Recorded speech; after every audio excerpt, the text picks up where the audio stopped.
ನಮಸ್ತೆ ವೀಕ್ಷಕರೇ, ಅಶ್ವವೇಗ ಮಾರ್ನಿಂಗ್ ಸಮಾಚಾರಕ್ಕೆ ಸ್ವಾಗತ. ನಾನು ತೇಜಸ್ವಿನಿ. ನಟ ದರ್ಶನ್ ಪ್ರತಿ ಹೆಜ್ಜೆ ಮೇಲೂ ಪೊಲೀಸರು ಹದ್ದಿನ ಕಣ್ಣನ್ನ ಇಡ್ತಾ ಇದ್ದಾರೆ. ನಟ ದರ್ಶನ್ ಪ್ರತಿ ಹೆಜ್ಜೆ ಮೇಲೂ ಪೊಲೀಸರು ಹದ್ದಿನ ಕಣ್ಣನ್ನ ಇಡ್ತಾ ಇದ್ದಾರೆ. ಜಾಮೀನು ಬಳಿಕ ಮೈಸೂರಿಗೆ ಹೋಗಲು ಕೋರ್ಟ್ ಅನುಮತಿಯನ್ನ ಕೇಳಿದ್ರು ನಟ ದರ್ಶನ್ ರವರು.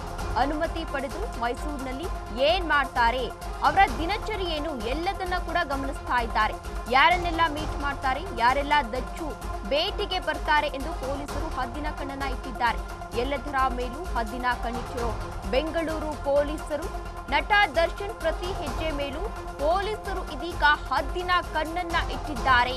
ಜಾಮೀನು ಬಳಿಕ ಮೈಸೂರಿಗೆ ಹೋಗಲು ನಟ ದರ್ಶನ್ ಅವರು ಕೋರ್ಟ್ ಅನುಮತಿಯನ್ನ ಕೂಡ ಪಡೆದಿದ್ರು.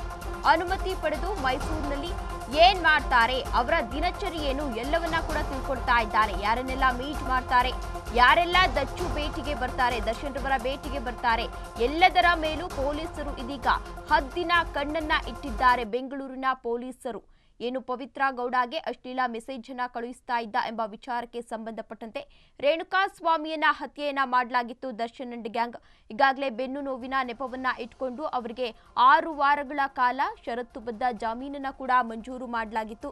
ನಂತರ ಇದೀಗ ಅವರಿಗೆ ರೆಗ್ಯುಲರ್ ಬೇಲ್ ಅನ್ನ ಕೂಡ ಕೊಡಲಾಗಿದೆ. ಅವರ ಜೊತೆಗೆ ಈಗಾಗಲೇ ಸಾಕಷ್ಟು ಆರೋಪಿಗಳು ಯಾರ್ಯಾರಿದ್ರು, ಪವಿತ್ರ ಗೌಡ ಸೇರಿದಂತೆ ಸಾಕಷ್ಟು ಆರೋಪಿಗಳಿಗೂ ಕೂಡ ಇದೀಗ ರೆಗ್ಯುಲರ್ ಬೇಲ್ ಅನ್ನ ನೀಡಲಾಗಿದೆ.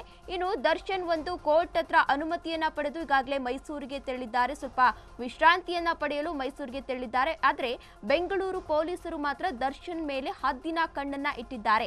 ದರ್ಶನ್ ಏನೇನು ಮಾಡ್ತಾರೆ, ಯಾರ್ಯಾರನ್ನ ಭೇಟಿ ಮಾಡ್ತಾರೆ ಅನ್ನೋದ್ರ ಬಗ್ಗೆ ತಿಳ್ಕೊಳ್ತಾ ಇದ್ದಾರೆ. ದರ್ಶನ್ ಪ್ರತಿ ಹೆಜ್ಜೆಯ ಮೇಲೆಯೂ ಪೊಲೀಸರು ಹದ್ದಿನ ಕಣ್ಣನ್ನ ಇಟ್ಟಿದ್ದಾರೆ. ಸ್ವಲ್ಪ ಎಡವಟ್ಟು ಮಾಡಿಕೊಂಡ್ರು ಜಾಮೀನಿಗೆ ಕೊಕ್ಕೆ ಬೀಳುವ ಸಾಧ್ಯತೆ ಇದೆ. ಸಾಕ್ಷಿಗಳು ರೇಣುಕಾ ಕುಟುಂಬಸ್ಥರ ಭೇಟಿ ಮಾಡ್ತಾರಾ ದರ್ಶನ್ ರವರು ಎನ್ನುವ ಪ್ರಶ್ನೆ ಕೂಡ ಎದುರಾಗ್ತಾ ಇದೆ. ಒಂದು ವೇಳೆ ಭೇಟಿ ಮಾಡಿದ್ರೆ ಅದರಿಂದ ಇನ್ನೂ ದೊಡ್ಡ ಸಂಕಷ್ಟ ಎದುರಾಗಬಹುದು. ಸದ್ಯ ಜಾಮೀನು ರದ್ದು ಕೋರಿ ಸುಪ್ರೀಂಗೆ ಅರ್ಜಿ ಸಲ್ಲಿಕೆ ಮಾಡೋ ಸಾಧ್ಯತೆ ಕೂಡ ಇದೆ. ಗೃಹ ಇಲಾಖೆಗೆ ಅನುಮತಿಯನ್ನ ಕೋರಿ ತನಿಖಾಧಿಕಾರಿಗಳಿಂದ ಪತ್ರವನ್ನ ಸಲ್ಲಿಸಲಿದ್ದಾರೆ. ದರ್ಶನ್ ಪ್ರತಿ ಹೆಜ್ಜೆಯ ಮೇಲೆಯೂ ಪೊಲೀಸರು ಹದ್ದಿನ ಕಣ್ಣನ್ನ ಇಟ್ಟಿದ್ದಾರೆ. ಸ್ವಲ್ಪ ಎಡವಟ್ಟು ಮಾಡಿಕೊಂಡ್ರು ಕೂಡ ಜಾಮೀನಿಗೆ ಕೊಕ್ಕೆ ಬೀಳೋ ಸಾಧ್ಯತೆ ಇದೆ. ಸಾಕ್ಷಿಗಳು ರೇಣುಕಾ ಕುಟುಂಬಸ್ಥರನ್ನ ಭೇಟಿ ಮಾಡ್ತಾರಾ ದರ್ಶನ್ ರವರು ಎನ್ನುವ ಪ್ರಶ್ನೆ ಎದುರಾಗ್ತಾ ಇದೆ. ಒಂದು ವೇಳೆ ಭೇಟಿ ಏನಾದ್ರೂ ಮಾಡಿದ್ರೆ ಅದರಿಂದ ಇನ್ನೂ ಕೂಡ ದೊಡ್ಡ ಸಂಕಷ್ಟ ಎದುರಾಗುವ ಸಾಧ್ಯತೆ ಇದೆ. ಸದ್ಯ ಜಾಮೀನು ರದ್ದು ಕೋರಿ ಸುಪ್ರೀಂ ಕೋರ್ಟ್ಗೆ ಅರ್ಜಿ ಸಲ್ಲಿಕೆಯನ್ನ ಮಾಡ್ತಾ ಇದ್ದಾರೆ. ಅದರ ಹಿನ್ನೆಲೆ ಗೃಹ ಇಲಾಖೆಗೆ ಅನುಮತಿ ಕೋರಿ ತನಿಖಾಧಿಕಾರಿಗಳಿಂದ ಪತ್ರವನ್ನ ಬರೀತಾ ಇದ್ದಾರೆ ದರ್ಶನ್ ರವರು ಎನ್ನುವ ಮಾಹಿತಿ ಕೂಡ ಸಿಗ್ತಾ ಇದೆ. ದರ್ಶನ್ ರವರ ಪ್ರತಿ ಹೆಜ್ಜೆಯು ಈಗಾಗಲೇ ದರ್ಶನ್ ರವರು ಮೈಸೂರಿನಲ್ಲಿ ಇದ್ದಾರೆ, ಚಿಕಿತ್ಸೆಯನ್ನ ಪಡಿತಾ ಇದ್ದಾರೆ, ಜೊತೆಗೆ ವಿಶ್ರಾಂತಿಯನ್ನ ಕೂಡ ಪಡೆದುಕೊಳ್ತಾ ಇದ್ದಾರೆ. ಅಂತಹ ಸಂದರ್ಭದಲ್ಲಿ ಇದೀಗ ಬೆಂಗಳೂರಿನ ಪೊಲೀಸರು ದರ್ಶನ್ ಮೇಲೆ ಹದ್ದಿನ ಕಣ್ಣನ್ನ ಕೂಡ ಇಟ್ಟಿದ್ದಾರೆ. ಅವರೇನಾದ್ರೂ ರೇಣುಕಾ ಸ್ವಾಮಿ ಕುಟುಂಬಸ್ಥರನ್ನ ಭೇಟಿ ಮಾಡ್ತಾರಾ ಎನ್ನುವ ಪ್ರಶ್ನೆ ಕೂಡ ಎದುರಾಗ್ತಾ ಇದೆ. ಈಗಾಗಲೇ ಮುಂಚೆ ಒಂದು ಆರ್ಡರ್ ಅನ್ನ ಕೂಡ ಮಾಡಿದೆ ಕೋರ್ಟ್. ಯಾವುದೇ ಸಾಕ್ಷಿ ನಾಶವನ್ನ ಮಾಡಬಾರ್ದು ಎಂದು ದರ್ಶನ್ ರವರಿಗೆ ಈಗಾಗಲೇ ಆರ್ಡರ್ ಅನ್ನ ಕೂಡ ಮಾಡಿ ರೆಗ್ಯುಲರ್ ಬೇಲ್ ಅನ್ನ ಈಗಾಗಲೇ ನೀಡಿರುವಂತದ್ದು. ಅದಾದ ಬಳಿಕ ಅವರೇನಾದ್ರೂ ರೇಣುಕಾ ಸ್ವಾಮಿ ಕುಟುಂಬಸ್ಥರನ್ನ ಭೇಟಿ ಮಾಡ್ತಾರಾ ಎನ್ನುವ ಪ್ರಶ್ನೆ ಎದುರಾಗ್ತಾ ಇದೆ.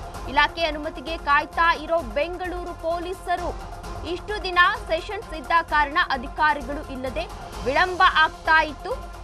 ಹೀಗಾಗಿ ಸೆಷನ್ ಮುಗ್ದಿದ್ದೇ ತಡ ಇಲಾಖೆಗೆ ಪತ್ರವನ್ನ ಬರೆದಿದ್ದಾರೆ ಈಗಾಗಲೇ ಪೊಲೀಸರು. ಬಹುತೇಕ ಮುಂದಿನ ವಾರವೇ ಸುಪ್ರೀಂ ಕೋರ್ಟ್ ಮೊರೆ ಹೋಗುವ ಸಾಧ್ಯತೆ ಕೂಡ ಇದೆ. ಪೊಲೀಸರು ಇಲಾಖೆ ಅನುಮತಿಗೆ ಕಾಯ್ತಾ ಇದ್ದಾರೆ. ಬೆಂಗಳೂರಿನ ಪೊಲೀಸರು ಇಷ್ಟು ದಿನ ಸೆಷನ್ಸ್ ಇದ್ದ ಕಾರಣ ಅಧಿಕಾರಿಗಳು ಇಲ್ಲದೆ ವಿಳಂಬ ಕೂಡ ಆಗ್ತಾ ಇತ್ತು.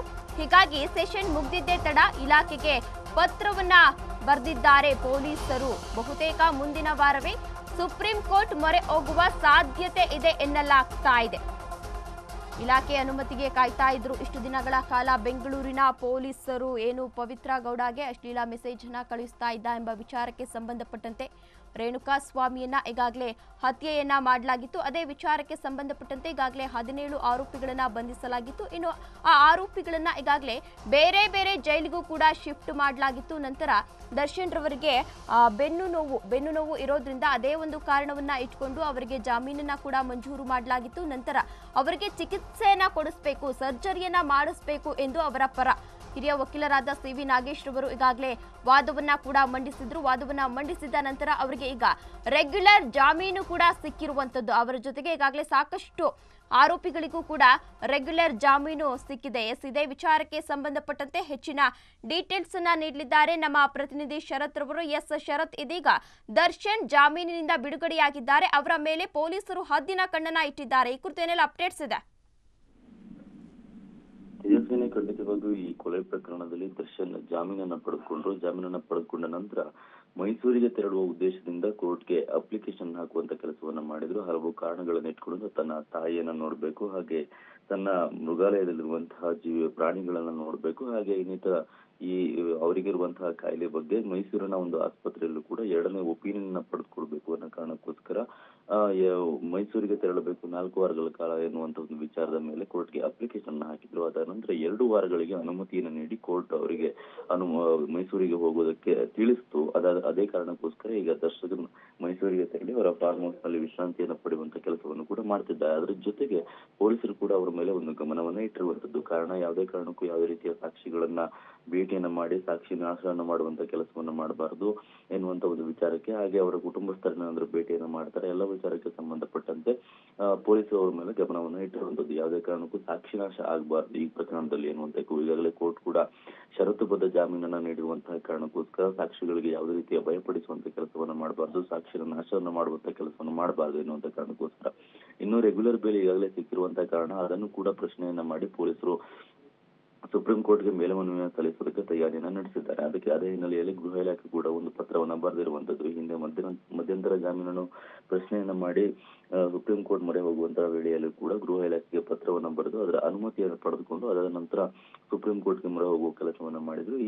ಈ ಬಾರಿಯೂ ಕೂಡ ಗೃಹ ಇಲಾಖೆಗೆ ಒಂದು ಪತ್ರವನ್ನ ಬರೆದು ಅದರಿಂದ ಅನುಮತಿ ಸಿಕ್ಕ ನಂತರ ನೇರವಾಗಿ ಸುಪ್ರೀಂ ಕೋರ್ಟ್ಗೆ ಮೊರೆ ಹೋಗುವಂತ ತಯಾರಿಯನ್ನ ಪೊಲೀಸರು ನಡೆಸ್ತಾ ಇರುವಂತದ್ದು. ತರ್ಜುಮೆ ಕಾರ್ಯ ಏನು ಭಾಷಾನುವಾದ ಕಾರ್ಯ ಇದೆ ಅದು ಕೂಡ ಈಗಾಗಲೇ ಮುಕ್ತಾಯ ಆಗಿದೆ ಅನ್ನುವಂತ ಒಂದು ಮಾಹಿತಿ ಸದ್ಯಕ್ಕೆ ಲಭ್ಯವಾಗ್ತಿರುವಂತದ್ದು.